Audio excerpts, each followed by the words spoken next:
Hi guys, Sri Lanka airport నుంచి Chennai airport కి 1 గంటలో దించేసింది ఫ్లైట్. తర్వాత వెంటనే బయటకు వచ్చి టాక్సీ మాట్లాడి చెన్నై నుంచి ఒంటిమిట్ట మాధవరానికి ఎంత అని అడిగితే వాళ్ళు 2000 నుంచి 2500 చెప్పారు. నేను 2000 ఇచ్చి మళ్ళీ 200 టిప్ ఇస్తానని చెప్పిన. ఓకే అన్నారు. ఇక టాక్సీకి బయలుదేరినాము.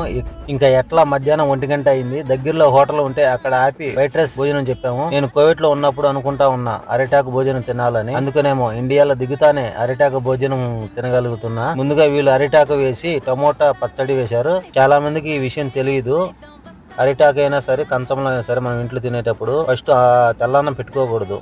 ముందు కూరకైనా పప్పు అయినా ఇలాంటివి పెట్టుకొని దాని తర్వాత భోజనం తెల్లన్నం పెట్టుకోవాలి. ఇక్కడ ఇంకా ఏం వేశారంటే టమోటా పచ్చడి, తర్వాత అప్పలము, పప్పు వేశారు. పప్పుతో తింటే సూపర్ గా ఉంది. దీంతో పాటు రసము, సాంబారు కూడా ఉన్నవి.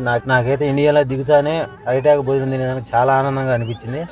సరే, ఈ వీడియో మీకు నచ్చితే లైక్, సబ్స్క్రైబ్ చేయొచ్చు కదా. Okay, thank you so much.